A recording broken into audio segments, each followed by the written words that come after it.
Are you sure we're live? Yeah, we're bloody live, mate. How do we know if anyone's watching?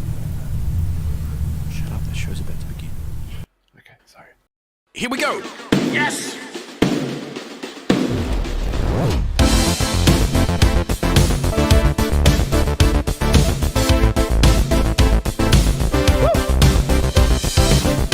They've been called a lot of things: progressive, psychedelic, experimental, and even ADHD music. But these two men from the land down under refuse to be bound by such labels. This is Mike. On the couch, and I'll just go like this and pretend to play, and we can like trick everybody into thinking that I can play really well. And this is Salty. I don't really know anything about art. In 2008, they created an art and music project where there are no rules and there is no specific style. But what does that look like? In this video, we'll cover the story of Toehider, or as we like to call it, the wacky adventures of Salty and Mike. Toehider's first release was an odd but very confidently delivered EP. The whole project started a few years ago as one song that Mike was writing, and I was doing artwork, and it's sort of the art and music collaboration turned into the original song Toehider.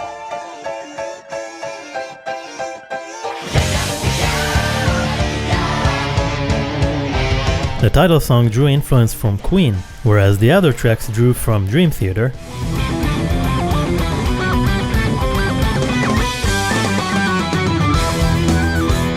a bit of pop punk,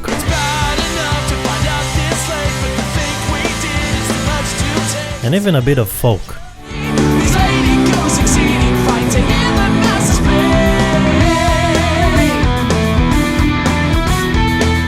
The music and the art were not the only experimental aspect of the project. Mike recalls working for months on the title song alone and was worried about how long and difficult it would be to make another proper release. So instead, he decided to give himself a unique challenge: record and release 12 EPs in 12 months, to which Salty would provide his colorful comics.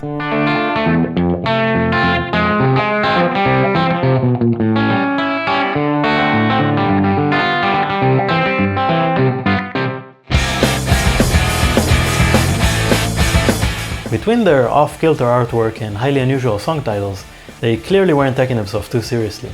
But that is not to say they weren't committed. After a bit of a pause, it was time. Their first full-length release, titled To Hide Her, featured more of the group's playful antics, but also more of a serious tone at times. Carrying burdens and staring at nothing, a tap on the shoulder. You're too young to get it, just play with your toys, I'll explain when you're older. The Cradle and Catman, enough of the chafing, I get it, it's ample. Over the years, Mike was able to form several different lineups for live shows.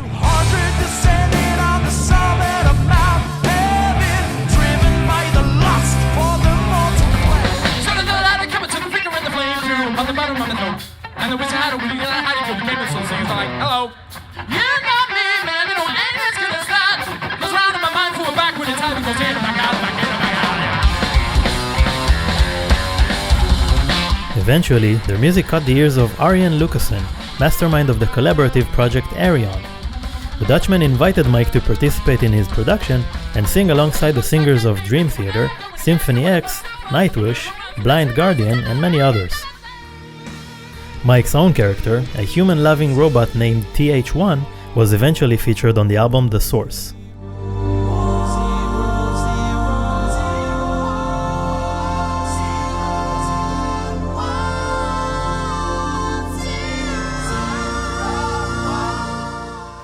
Quick pause. As a channel that covers music on YouTube, our videos are likely to get demonetized, which means we're not making any money. Which is why we open a Patreon page where you can support us for just a few bucks every month and help us sustain the channel. As a thank you, patrons will enjoy some exclusive perks, such as bonus content, voting on upcoming videos, and having your name in the credits. If you can't afford to support us, please consider helping by spreading the word. Thank you so much, and now back to the video. After a short Australian tour supporting Devin Townsend, and a bit of viral success through covers on YouTube, Toehider turned to crowdfunding for their next album. Hi, I'm Mike Mills from Toehider, and I need help. I don't own two socks that are the same pair, and the socks I do own all have big massive holes in the ends of them. Don't worry, the irony's not lost on me. Notably, one of the pledge tiers was "I will come to your house and play songs for you." A longtime fan by the name of Dangerbeard recalls, "It was less than 24 hours until the end of the campaign. We had just seen Toehider play in Sydney and still no one had picked up this pledge. I remember Mike saying on Twitter how bummed he was, as it'd be really fun to do. So a friend and I decided, drunk in KFC that night, to fucking go in on it. And thus, on July 26, 2014, history was made." What's the next verse? The funding campaign was successful, and 2014 saw the release of What Kind of Creature Am I? Because of your support, we're going to be able to put the album out. So thank you most sincerely. It's amazing, and we couldn't do it without you guys. And everything we do for you. Oh, I think I just quoted Bryan Adams.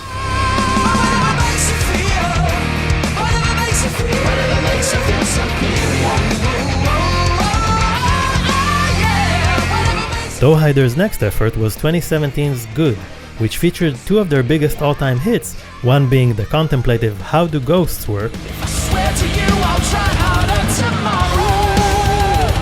You spare me all these hellish tours tonight. How do ghosts work? and the other one being the introspective and more serious This Conversation Is Over. There's a hole in your heart, stop digging. Got a scab on your soul, quit picking. It's as easy as that.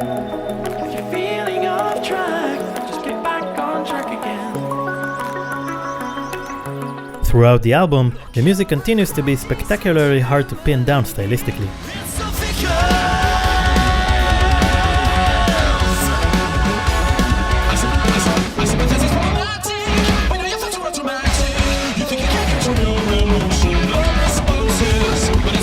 By this point, the group had gathered a strong and supportive community on Patreon.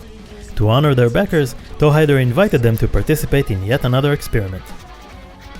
Their campaign, titled 49 Songs You Must Hear Before You Die, started in January 2018 and ended the next year with fans voting on their favorite songs. The 12 songs that made it to the top became Toehider's fourth and latest full-length album, appropriately named I Like It. I like it. I like it. It's really nice and I like it. Is it weird that I like it? It's kind of fun and I like it.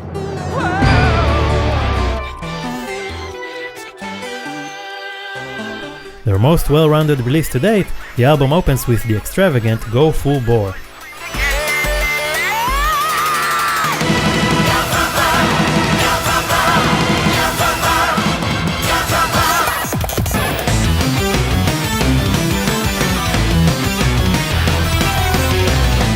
The song goes through various styles, including black metal,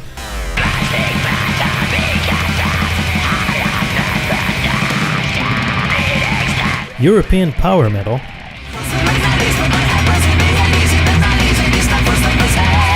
a bit of Somewhere in Time era Iron Maiden,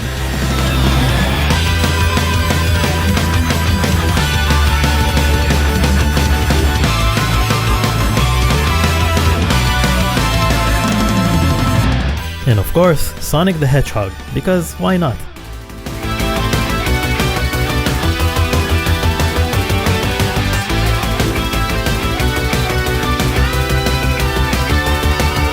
The cultural references continue throughout the album. The Ultimate Exaltor, for instance, has overtones of the Rocky soundtrack. We exist in a quandary. It's irrefutable. And the power does no favors when it changes hands. The song Died of Dancing makes a famous historical reference. I love funk, but almost all of it is about sex and love or whatever, so I wrote a song about an actual dancing plague that killed hundreds of people in the 1500s.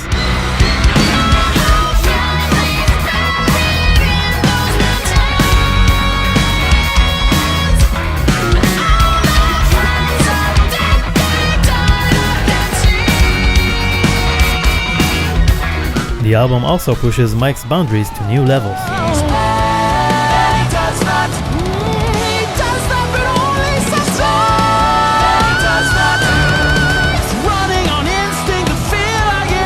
After the release of the album, Toehider began streaming regularly on Twitch.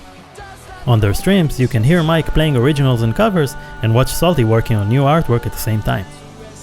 Unlike some larger acts, their streams are very casual and laid back, with the duo often chatting away about old cartoons and bands from the 80s. Like, this kind of, interaction would be impossible on stage. Yeah. Like, I wonder what the fuck was going on. I thought you had sausage roll particles in your beard. See, I wouldn't know that you're thinking that if we were at a gig. Despite their following being relatively modest on a global scale, they're still able to sustain their passion through their fans. Ultimately, there's a lot to learn from Toehider, both for musicians and for content creators. For one thing, they showed us that in art, flexibility is even more important than focus. The people watching who listen to the music probably have no idea how many ideas we've had for things we wanted to do. Yeah. So many projects. You guys, there's been so many projects that we've planned out pretty extensively in some cases. Yeah. We've sat down and come up with the hugest, most extravagant plan for something we wanted to do.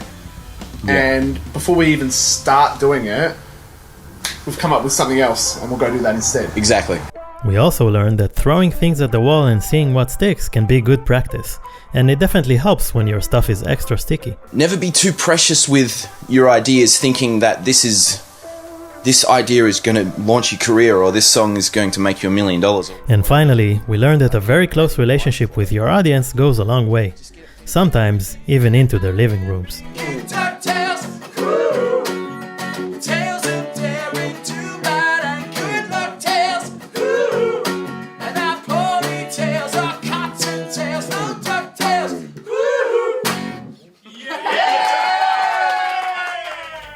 Before I leave you with the final song, I just want to say thank you guys for the nice comments on our last Iron Maiden video.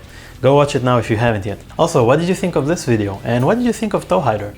Let us know in the comments below and we'll join the conversation as well. Finally, if you enjoyed this video, please make sure to like, subscribe and hit the bell icon. And now to round us off, here's my favorite Toehider song. Until next time.